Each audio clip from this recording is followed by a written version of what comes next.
Qu'est-ce que la PNL et comment intégrer les notions qui s'y rattachent pour créer une vie qui nous ressemble? Ce sont les questions que nous abordons pour cette émission d'Élémentaire. Pour cela, Marie-Monique et moi allons partager nos connaissances et expériences personnelles afin d'inspirer celles et ceux qui souhaitent en découvrir plus sur le sujet. Bonjour, je suis Marie-Monique, coach PNL et je suis passionnée par tout ce qui touche le bien-être humain, le mieux-être, le développement personnel et je vous accompagne. Bonjour, je suis Magali, pédagogue passionnée par le bien-être humain et cofondatrice de la micro-ferme Willows Green Permaculture. Retrouvez Élémentaire, le balado qui connecte le bien-être à la nature. Chaque mois, nous tissons des liens entre le bien-être humain et la nature pour s'éveiller à la subtilité du monde vivant. L'objectif d'Élémentaire est d'inspirer une large communauté. Pour être informé de nos plus récentes publications, rendez-vous sur la page Facebook, Instagram et sur la chaîne YouTube d'Élémentaire. Si nos émissions vous inspirent, sentez-vous libre de les partager avec votre entourage. Marie-Monique, tu es coach en PNL, mais qu'est-ce que la PNL? La programmation neurolinguistique est une approche du développement personnel qui aide justement à mieux comprendre et transformer nos façons de penser, de communiquer et d'agir. Je suis contente d'être avec vous pour vous parler du prochain exercice, alors qui est l'arbre de vie. L'arbre de vie, Marie-Monique, l'arbre de vie, ça veut dire quoi par exemple? J'ai l'impression de me sentir dans Avatar. En fait, l'arbre de vie, c'est un concept aussi, c'est que nous, on est proche de la nature, on a une connexion justement avec la nature, ça fait partie de nous et on fait partie d'elle. Et l'arbre de vie, c'est en soi, c'est de nous représenter de façon métaphorique. Donc, quand tu dis de façon métaphorique, ça veut dire qu'on va considérer que nous sommes un peu comme un arbre et nous allons tranquillement cheminer vers cette espèce de parallèle entre notre vie d'humain et la vie d'un arbre? Tout à fait, puisque l'arbre a des racines, nous aussi on a des racines, on est ancré à la terre tout comme l'arbre, alors c'était tout à fait naturel d'avoir cette représentation, puis une façon pour nous de nous rapprocher justement de notre essence naturelle. Ah, mais c'est génial, c'est fantastique. Alors, Marie-Monique, je te laisse la parole et puis j'indique juste aux auditeurs que moi, je vais intervenir un petit peu pour ramener ce qui est dit dans notre quotidien, notre réalité avec des exemples. Parfait. Alors, ça vous prend un petit matériel très simple. Tout ce que vous avez besoin, c'est une feuille, quelques crayons, des crayons de couleur, ça peut être des feutres ou des stylos. Ou si vous préférez, vous avez votre petit côté artistique, vous pouvez aussi utiliser des pinceaux pour faire de la peinture. Si vous voulez, vous aimez quelque chose qui est un peu plus droit, vous pouvez utiliser une petite règle et ça va vous prendre seulement quelques minutes. Avant de procéder, je vous invite aussi à faire une petite introspection, à faire une petite pause intérieure, c'est-à-dire je vous invite à fermer vos yeux et à justement prendre une bonne inspiration. Et vraiment juste pour vous calmer, fermez les yeux pour un peu décrocher de ce que vous avez pu vivre quelques minutes auparavant. Et de cette façon aussi, vous pouvez également vous mettre une petite musique douce qui va vous faire du bien. Ça, c'est vraiment les éléments de base. Mais l'installation, on a nos effets, les crayons, etc. Et le lieu, ça prend un lieu calme aussi, où est-ce que vous allez pouvoir mettre votre petite musique douce. Excellent, Marie-Monique, et je rebondis sur ce que tu es en train de dire parce qu'il se peut qu'il y ait des personnes qui nous écoutent alors qu'elles sont en train de conduire dans des embouteillages ou bien assises dans un autobus ou dans le métro. Alors, on va tout simplement leur mettre un petit fond musical afin de les détendre et de les mettre dans cette atmosphère dans laquelle tu vas nous plonger. Donc, je te laisse maintenant la parole. Si vous êtes dans le métro, comme tu l'as mentionné, on peut aussi utiliser l'évocation, la visualisation de cet arbre. Si on n'a pas nécessairement les crayons à la portée de la main, on peut quand même se visualiser en train de dessiner cet arbre. Vous le faites de façon assise à un endroit ou vous pouvez le faire aussi dans votre tête en visualisant, utiliser votre imaginaire. Alors, on va commencer. Alors, un arbre, si on pense à un arbre, l'arbre est constitué de plusieurs parties et la première partie qu'on va regarder, ce sont les racines. Comme vous savez, les racines, ce sont des choses qui vont nous nourrir et les racines ça nous ramène aussi à notre passé, à notre histoire. Alors, on peut penser à ça, qu'est-ce qui est dans notre passé, dans notre histoire, qui nous ancre en ce moment. Les racines sont vraiment accrochées. Il y a des racines qui sont invisibles aussi, qui ont un impact sur votre vie. Et il y a des racines qui peuvent être aériennes, car il y a des arbres qui, j'imagine que vous l'avez déjà remarqué, il y a des racines qui sont aériennes également. Et là, ensuite, le sol, les racines sont ancrées dans le sol. Et c'est le sol qui contient les racines. Mais aussi, le sol, ce que ça fait, c'est ça va préserver vos racines, ça peut les protéger aussi des éléments. Et le sol parle de ce que vous avez dans votre présent. C'est-à-dire, le sol peut être représenté par les personnes de votre vie qui vous ont fait du bien, qui ont permis aussi à votre arbre de grandir. Alors, je vous invite à visualiser le sol, qui dans votre entourage ou dans votre présent sont des personnes qui ont un impact sur vous, qui vous aident à grandir.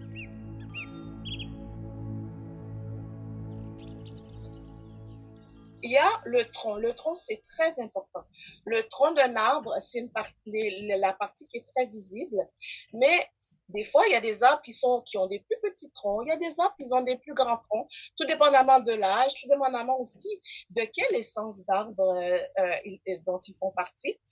Et si on fait un parallèle, le tronc, ça vous relie à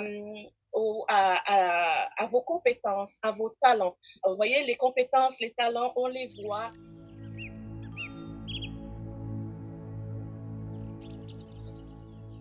Ensuite, on va remonter un petit peu plus haut. On a les branches. Alors, les branches, c'est ce qui vous permet de vous projeter. Vous voyez les branches qui vont aller de gauche à droite, vers le haut. Ça vous projette dans l'avenir. Et c'est une façon pour vous, dans votre avenir, qu'est-ce que vous voyez d'important? Qu'est-ce que vous voulez réaliser? Alors, vous pouvez aussi, ceux qui le dessinent, vous pouvez écrire dans les branches les réalisations que vous aimeriez faire. Ensuite, il y a les feuilles. Alors, les feuilles, ce que ça va représenter, c'est votre club de soutien, c'est-à-dire les personnes qui comptent beaucoup pour vous.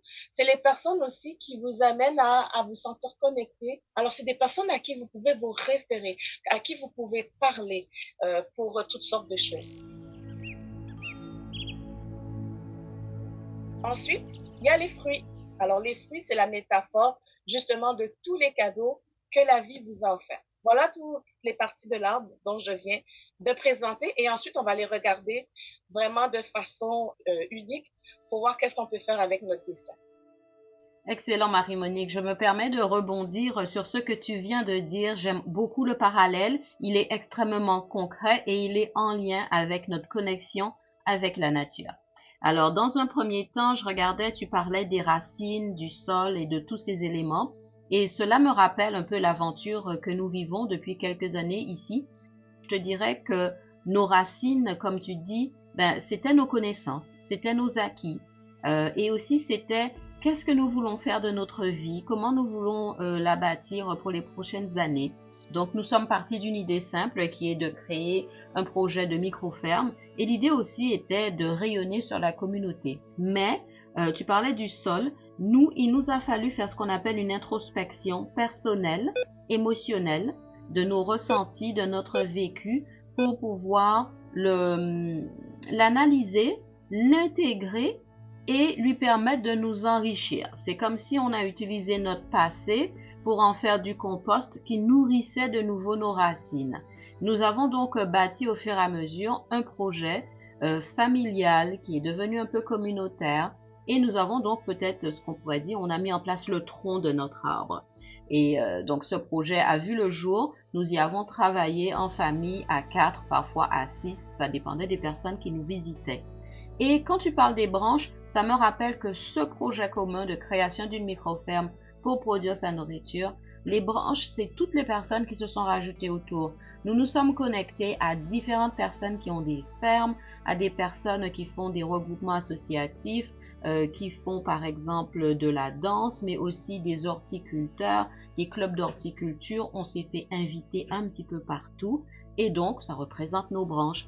au niveau des feuilles, nous avons mis en place toutes les stratégies auxquelles nous avions pensé pour réaliser ce projet.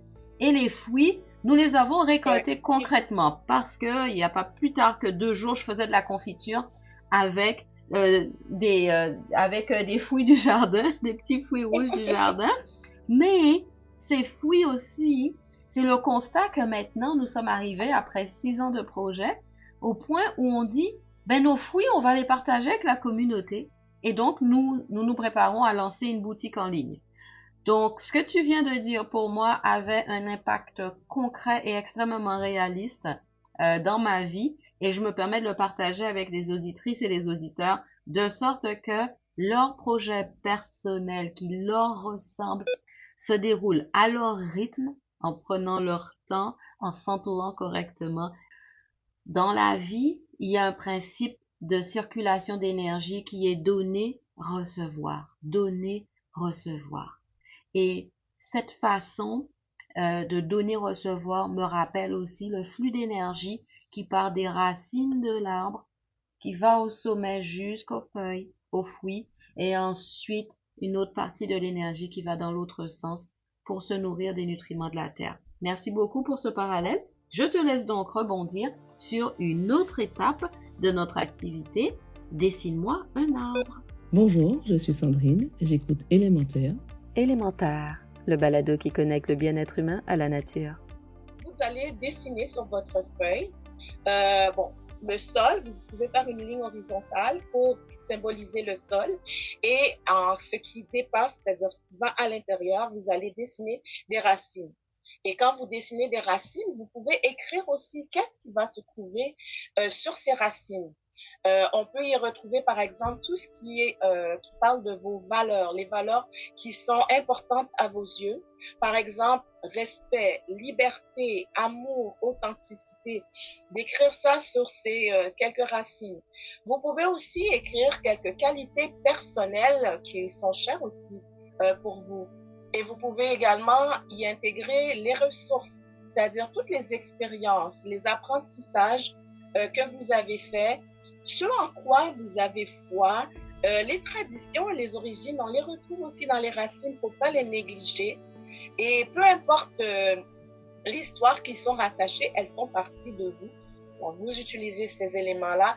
Et comme tu as parlé tout à l'heure, Magali, d'énergie, toutes les formes d'énergie vont aider aussi à l'arbre pour la nourrir.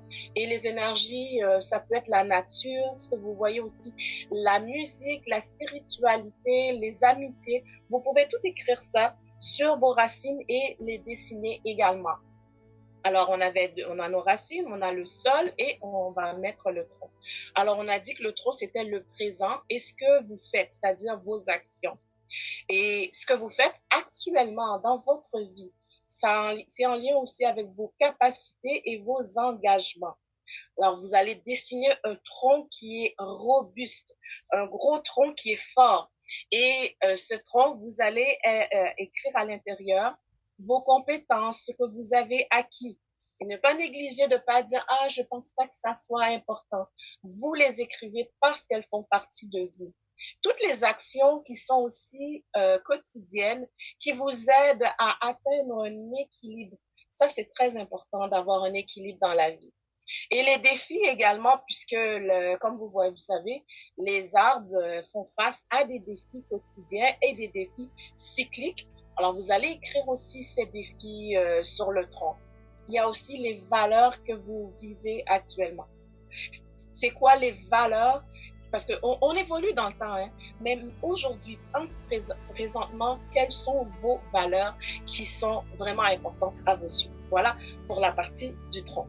Oui, la partie du tronc est extrêmement importante parce que je vais revenir un petit peu sur un aspect qui est une espèce d'équilibre, une balance émotionnelle. Par exemple, moi, je vais osciller de la joie intense à parfois un petit peu de mélancolie si je me rattache à certains souvenirs ou à certains projets que je voulais réaliser, que je n'ai pas réalisé comme je voulais. Je vais osciller parfois entre la patience extraordinaire et l'impatience que me souligne souvent ma fille qui, elle, est souvent d'une humeur égale. Donc, je l'admire énormément. C'est très important de se voir aussi, par rapport à ce que tu disais, comme un être qui change. Il y a des vagues, hein. On pourrait dire qu'il y a des sommets et qu'il y a des creux. Mais qu'en même temps, ces sommets et ces creux de vagues, en fin de compte, c'est eux qui font le mouvement un peu de l'eau, le mouvement de la mer, mais aussi le mouvement en nous de je vais m'arrêter un peu, faire une pause, réfléchir, ou oh là, c'est le temps de me mettre en mouvement. Donc, que ce soit le haut de la vague, le creux de la vague, en fin de compte, si on les met ensemble, on arrive peut-être à un équilibre. Je te laisse continuer sur l'autre partie de l'arbre. Oui, tout à fait. Puis je reviens aussi sur le fait, tu as parlé d'évolution, mais il y a aussi les cycles. Les arbres passent par différents cycles des saisons. Ils sont affectés l'automne.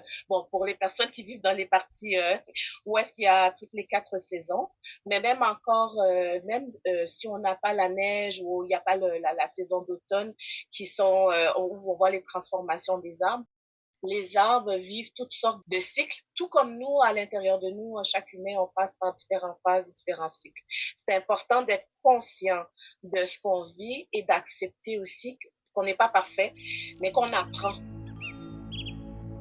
Oui, et je voulais rebondir sur ce que tu étais en train de dire, puisque tu disais, nous avons les 4 saisons ici au Canada, mais il y a aussi des auditeurs et auditrices qui sont en train de nous écouter dans la Caraïbe ou en Amérique centrale ou en Amérique du Sud. Un élément m'est venu à l'esprit quand tu as dit qu'il y a les cycles ne sont pas aussi marqués dans certaines de ces régions du monde où le climat est un petit peu plus chaud. Toutefois, je me rappelle, lors de mes dernières vacances en Guadeloupe, nous sommes partis et nous avons logé en forêt dans une cabane isolée dans le bois.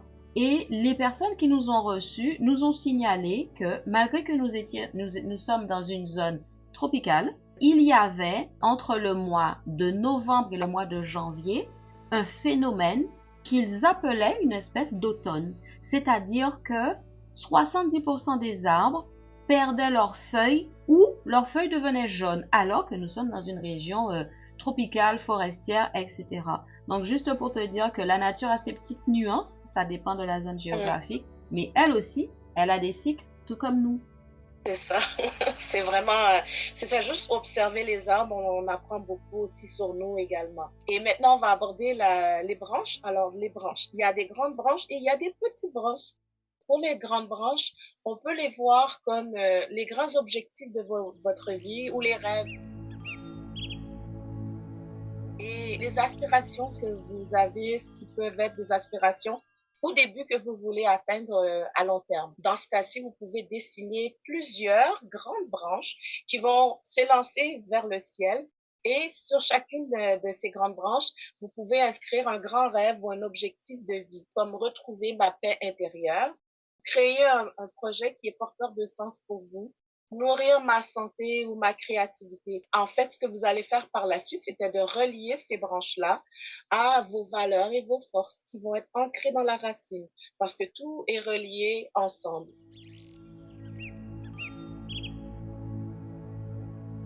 Il y a aussi des petites branches. Alors, les petites branches, si vous en dessinez, ce sont les intentions que vous avez à court terme. Vous pouvez mettre des ramifications aussi entre les petites branches et les grandes branches, c'est-à-dire vous les reliez ensemble. C'est une façon aussi de dire que vous avez des intentions et des actions qui vont être concrètes, qui vont pouvoir se réaliser au cours des prochains mois. Par exemple, ça serait prendre une heure de semaine, une heure par jour pour écrire ou 1 heure par semaine, m'inscrire à un cours, appeler un ami avec qui j'ai perdu contact depuis un certain temps ou pratiquer la gratitude. Ce sont des intentions, mais justement des actions que vous pouvez réaliser vraiment à court terme. C'est qu'en regardant les branches que vous avez faites petites et grandes, ça vous permet aussi de voir quelle est la progression que vous allez avoir pour atteindre ces objectifs. Oui, et j'aime beaucoup ce que tu viens de dire. Les petites branches en ce moment, je te dirais, si je fais un parallèle Ça va être des communications que j'ai avec un groupe de femmes qui s'est formé de façon informelle et qui va se structurer au cours des mois. Et nous échangeons par exemple sur nos rêves, nos ambitions, mais aussi sur nos moments où tout simplement on a envie de se recentrer sur soi, de se reconnecter à qui on est, de revisiter un petit peu son enfance, de revoir un petit peu les rêves et les ressentis que nous avions, comment ils peuvent encore nous nourrir pour aller de l'avant dans notre vie. Et aussi, il y a des moments où, entre femmes, nous décidons tout simplement d'aller prendre un bon petit café, de rire, et il n'y a aucun but, aucune ambition, juste le plaisir partagé. Donc, j'aime beaucoup, je me permets donc de faire ce parallèle par rapport aux petites branches dont tu viens de parler. Ah oui, ça, puis les petites branches, faut pas les négliger, elles sont solides. Puis, c'est certain qu'elles peuvent être un petit peu plus fragiles aux éléments. Par contre, c'est juste d'être conscient de leur présence. Et puis, je suis contente que tu parles de ce genre de choses parce que je trouve qu'on néglige parfois ces petites affaires, ces petites attentions qui font toute une différence. Avec les relations qu'on entretient avec les gens, c'est très précieux. Maintenant, au niveau des feuilles, les fleurs et les fruits, couvrent toute la portion des relations, de la gratitude et de l'abondance. Oui, on mérite toutes ces choses-là. Relations, gratitude et abondance. Alors, ces éléments aussi, c'est ce qui symbolise notre épanouissement. Notre épanouissement aussi on a avec nous-mêmes, mais aussi avec notre entourage et l'appréciation et la gratitude envers les cadeaux que la vie nous a donnés. Et les feuilles, alors j'avais parlé un peu club de soutien, c'est ça que ça représente les feuilles. Et ça peut être des familles, les collègues, les mentors, les animaux de compagnie aussi. Ce sont toutes les choses qui sont dans la section des feuilles. Alors je vous invite à dessiner votre arbre avec le plus de feuilles possible. Waouh! Regarde tout ce que je possède, regarde comment est-ce que je suis bien entourée. Et si jamais c'est pas le cas, c'est de se dire, inscrivez sur chacune des feuilles le prénom ou le rôle de la personne qui est importante pour vous. Vous pouvez aussi utiliser différentes tailles pour les feuilles et même mettre différentes couleurs également, tout dépendamment du niveau de proximité ou du degré du lien qui vous attache avec la personne. Puis ça peut être un lien familial, ça peut être un lien professionnel et même spirituel. Vous pouvez ajouter des symboles dans votre arbre. Vous pouvez mettre un cœur, vous pouvez mettre une main, vous pouvez mettre un faisceau de lumière. Utilisez votre imagination. Au niveau des feuilles, je voulais rajouter un élément très important selon moi. L'élément où on dit les personnes qui comptent pour vous. Et parfois, on va se référer aux personnes qui sont autour de nous. Mais on ne peut pas tout le temps avoir notre famille physiquement autour de nous. Comme par exemple, toi et moi, nous sommes nés dans des îles dans la Caraïbe et nous vivons en Amérique du Nord. Donc, il est clair que parfois, on ne peut pas avoir tout le monde autour de nous. Et il suffit tout simplement à ce moment-là d'utiliser sa pensée, ses ressentis et de se connecter via son cœur, via ses émotions, à l'esprit des personnes qui parfois ne sont plus de ce monde et aussi en penser aux personnes qui sont encore de ce monde. Donc, les connexions qu'on a avec les personnes qui vont compter autour de nous vont être les personnes physiques, les personnes qui sont à distance, les personnes qui parfois ne sont plus de ce monde, mais qui nous ont tellement apporté. Puis ça aussi, c'est une reconnexion importante pour l'éveil aussi de notre spiritualité au quotidien. On peut mettre aussi, c'est ça, tout ce qui est visible et invisible. C'est pas obligé d'avoir justement des personnes que l'on voit tous les jours, puisque la connexion, comme tu dis, ça peut se faire en pensée, en esprit et par le cœur. Alors, les fleurs, ce sont vos réussites, hein, la beauté intérieure que vous avez. Les fleurs vont symboliser vos réalisations et ça va vous rappeler le cheminement que vous avez fait. Rappelez-vous que la beauté est intérieure et qu'elle est dans chaque fleur. Et vous pouvez aussi ajouter dans les fleurs quelques mots de reconnaissance envers vous-même. On parle ici de réalisation, reconnaître ses talents, les moments de fierté.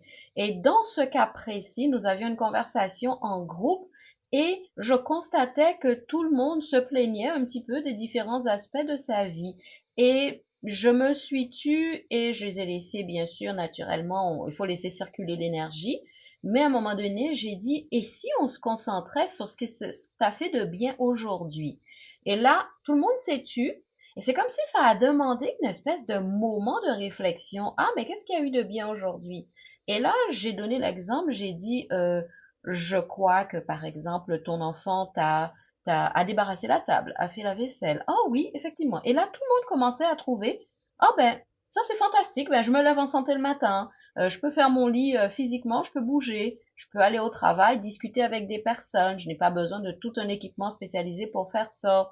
Je peux parler à ma famille à distance grâce à des téléphones qui me permettent de rester connecté avec eux, de partager mes émotions. Et je dis cela parce que je me rends compte souvent dans les conversations, c'est tellement facile d'étaler, moi je dirais, la pâte de tomate de négativité sur la pizza qu'est la vie, alors que on pourrait tout simplement étaler aussi en équilibre la belle sauce tomate de belles choses qui nous arrivent au quotidien. Des choses simples. On n'a pas besoin d'aller conquérir le Kilimandjaro pour se sentir en vie. Il suffit tout simplement peut-être de partager un bon mot, une bonne phrase, une bonne parole avec quelqu'un qui est dans notre vie tous les jours, mais qu'on prend pour acquis. Donc voilà un petit peu mon point sur les fleurs. Oui, tout à fait. N'hésitez pas à vous envoyer des fleurs. On n'a pas besoin d'attendre un événement pour se faire le cadeau d'avoir des fleurs ou un beau bouquet. Voilà. Ensuite, il y a les fruits. Les fruits représentent les cadeaux de la vie. Alors, le fruit, c'est comme une métaphore des bénédictions et les cadeaux que vous avez reçus.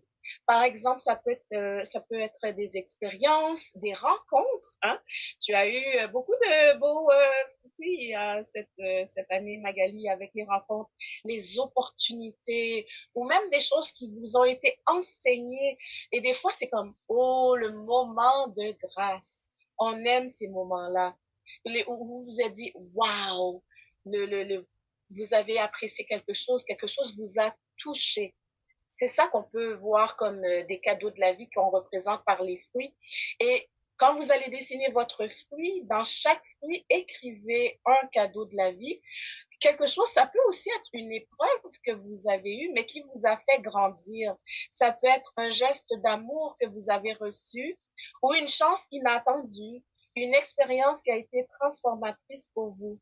Et là, quand vous allez regarder ces fruits, vous allez vous rappeler que justement, la vie vous soutient, même dans les moments difficiles. Excellent, Marie-Monique. Les fruits, ben, je m'excuse, mais ça va me faire penser à la nourriture parce que je préparais une confiture il y a environ 3 jours. J'ai préparé une confiture de cerises de terre. On appelle ça en anglais des ground cherry. Et ce fruit-là a un petit goût avec des accents de cantaloupe, légèrement de mangue. Ça dépend bien sûr du moment de la saison où c'est cueilli. Et je préparais cette confiture. Et pendant que je préparais cette confiture, j'étais en train de penser à l'abondance des fruits et aussi en même temps au plaisir que j'allais avoir à mettre ma confiture dans le pot, à la déposer sur la table pour que tout le monde puisse la goûter.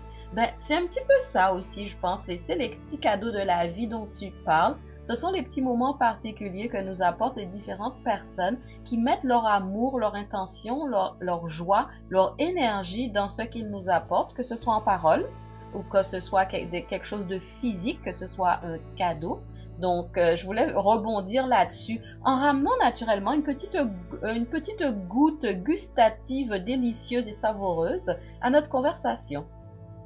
Oh, j'adore Magali. Puis ça me fait penser que une chose que je fais quand je prépare un plat pour la famille ou pour des amis, je mets toujours une intention d'amour dans ma préparation et je sais qu'elle va être très bonne et que les gens vont l'apprécier. Quand vous mettez de l'amour dans ce que vous faites, ça va vraiment bénéficier aux personnes à qui ces choses sont destinées. Je suis tout à fait d'accord avec toi. Et ensuite, On a notre arbre qu'il est complet, on l'a dessiné de la racine par le sol, le tronc, les feuilles, les branches et les fruits et tout ce que l'arbre représente. Il faut quand même penser qu'au-dessus de l'arbre, il y a quelque chose. Et ce qu'il y a au-dessus de l'arbre, c'est le ciel et la lumière. Alors, le ciel et la lumière, ce sont vos aspirations qui sont spirituelles. Alors, la cime justement, puisque la cime de votre arbre va symboliser, en fait, l'expansion, les valeurs qui sont ultimes, les connexions qui sont au-delà. Vous pouvez aussi dessiner dans cette section au-dessus de votre arbre tout ce qui symbolise la lumière, le soleil. Ça peut être aussi un ciel étoilé. Et là, vous allez écrire aussi les intentions que vous avez, les intentions qu'on peut appeler les intentions de votre âme ou les rêves les plus profonds, les valeurs universelles qui guident votre vie. Par exemple, ça peut être paix, liberté, amour, sagesse, unité. Et vous pouvez mettre les couleurs aussi qui sont différentes, des teintes dorées, des teintes argentées, etc. Ce qui représente pour vous la lumière et cette partie qui est au-dessus de l'arbre. Je vais rebondir sur le fait que tu parles de la lumière et je vais parler de l'ombre. Je vais parler de l'ombre qu'on va souvent assimiler à des éléments émotionnels sur lesquels on a mis un couvercle. Et puis à un moment donné, ces éléments émotionnels sur lesquels on a mis un couvercle, année après année, tout doucement, ils commencent à bouillir un petit peu. Ça fait une petite bouillie, pas très intéressante. Et puis notre couvercle, il commence un tout petit peu à sauter, parce que la sauce est en train de déborder. Notre couvercle émotionnel est en train de sauter parce que nos émotions, que j'appelle nos parts d'ombre refoulées, n'ont pas été mises en lumière. Il suffit juste de les identifier, de les nommer. Par exemple, j'ai mal, tu m'as dit ça, j'ai ressenti mal à ce moment-là.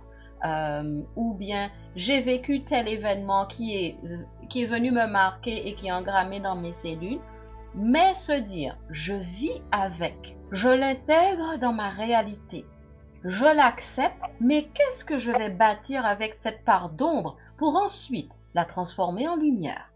C'est-à-dire qu'elle soit intégrée dans notre évolution. Comment, par exemple, on va recevoir une parole négative de la part de quelqu'un, on va naturellement la recevoir. Elle va créer des frictions émotionnelles dans notre corps. Il va peut-être avoir des larmes et par la suite se dire, mais pourquoi? Est-ce que j'ai quelque chose à regarder sur lequel je ne mets pas la lumière? Comment je vais faire pour mettre la lumière dessus? Je vais l'exprimer, je vais parler à quelqu'un de sage, je vais demander conseil, je vais accueillir cette émotion quand elle vient et peut-être la diluer à travers mes larmes.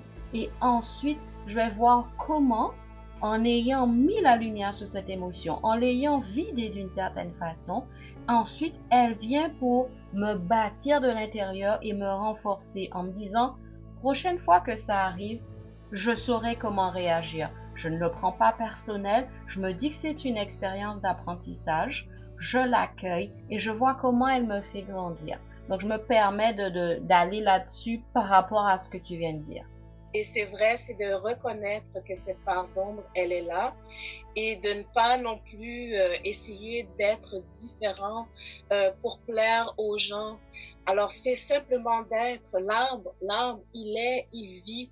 C'est ce que je pourrais faire comme parallèle. En même temps, compte tenu que personne n'est parfait, c'est de justement, j'ai aimé la façon que tu as amené ça, de dire de cette reconnaissance et d'accepter d'être vulnérable en mesure de regarder qu'est-ce que nous, on a du contrôle et de laisser ce qui ne nous appartient pas, ce qui appartient aux autres. Alors, d'être vulnérable et d'accepter cette vulnérabilité envers soi et de s'aimer, d'aimer que l'on soit vulnérable. Ça fait partie, le fait d'être humain. On n'est pas parfait. Alors, c'est un peu ça aussi. Mais c'est simplement de laisser libre cours à votre imagination, puisque votre arbre, tout comme vous-même, vous êtes unique. Et si vous trouvez que l'arbre, vous ne l'avez pas tout à fait complété, vous pouvez y revenir plus tard et y rajouter quelques éléments parce que, bon, c'est comme la vie, hein, on évolue, l'arbre aussi peut évoluer. Vous pouvez le modifier à votre guise. Puis, vous pouvez aussi regarder ce que vous avez réalisé, puis observer les zones où est-ce qu'elles sont les plus denses. Ça va vous donner une information, tout comme en observant les parties les plus vides, ça va vous donner encore une autre indication sur à quel endroit que vous pouvez peut-être travailler. Ce qui est bien aussi, c'est de mettre cet arbre dans un endroit qui est visible pour que vous puissiez le voir quand vous le regardez. Et ça va vous rappeler aussi où sont vos forces, les liens que vous avez développés, quelles sont vos aspirations. Alors, c'est un rappel, mais en même temps, ça rappelle à vous. C'est de penser à vous.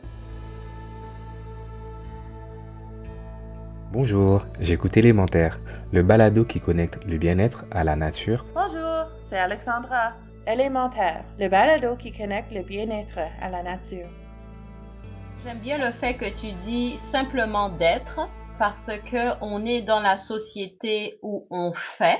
L'équilibre pourrait être amené par un élément qui serait comment moi je suis, donc qui représenterait l'arbre que tu aides les personnes à concevoir avec leurs valeurs, leur identité et leur vécu réel. Donc, comment je suis moi, et en définissant en améliorant, en changeant, en évoluant avec comment je suis moi, on aboutit peut-être à comment, en étant moi-même, je réussis à faire ce qui a du sens pour moi et qui ne correspond pas à ce que les autres ont entrepris. Parce que sincèrement, Marie-Monique, tu te rends compte, heureusement que nous sommes uniques et que nous avons de l'imagination, parce que tu te rends compte, s'il n'y avait que des personnes qui se ressemblaient, tous des planteurs de tomates, on mangerait que des tomates, ce serait écœurant à la longue. Si on n'avait que des médecins, tout le monde disséquerait tout le monde, ce serait un petit peu ennuyé. Si on avait que des chauffeurs de camions, tout le monde aurait un camion, ce ne serait peut-être pas évident sur les routes, mais c'est la diversité, la pluralité, la différence, les idées qui vont amener un petit peu un renouveau pour tout le monde qui est important. Donc, je trouve que l'élément que tu amènes, qui est l'arbre, comment on le bâtit étape par étape, me reconnecte aussi au fait que nous sommes des êtres dotés d'un corps physique, mais aussi avec ce qu'on appelle des corps énergétiques, des corps émotionnels, le corps causal, le corps bouddhique, le corps astral, etc. Et que si on prend en compte toutes ces composantes de qui on est, cela aussi peut aider à avancer dans la vie, à trouver des solutions par rapport aux défis quotidiens. Et je trouve que le parallèle que je ferais entre l'arbre que tu nous proposes de dessiner, de construire, de bâtir et d'utiliser pour atteindre nos objectifs éventuellement, ou bien tout simplement pour vivre notre vie agréablement et joyeusement. Le parallèle entre l'arbre me fait penser un peu au parallèle, ce qu'on appelle souvent les chakras, ou bien les différents corps énergétiques que nous avons et qui peuvent être mis en lumière ou à travers un petit peu ce parallèle de l'arbre. Donc voilà ce que je voulais ajouter là-dessus. Donc Marie-Monique, nous sommes déjà à la fin de notre émission. Alors je voulais savoir, est-ce que tu as un dernier petit mot à dire à nos auditrices et nos auditeurs?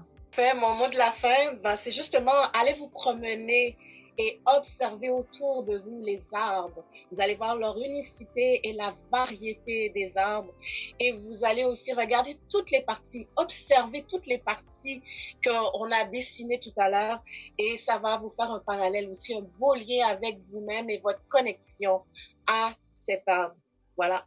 Merci beaucoup Marie-Monique, ça me fait encore plaisir d'avoir cette deuxième émission avec toi et je dis maintenant au revoir à nos auditrices et nos auditeurs. Nous espérons que cette émission vous a plu, vous a fait du bien et vous a apporté de nouvelles connaissances pour enrichir votre quotidien. Nous vous souhaitons le meilleur. N'hésitez pas à nous retrouver sur nos différentes plateformes sociales, que ce soit la chaîne YouTube, Facebook, Instagram. Laissez-nous des messages, des commentaires et nous vous disons portez-vous bien et à bientôt.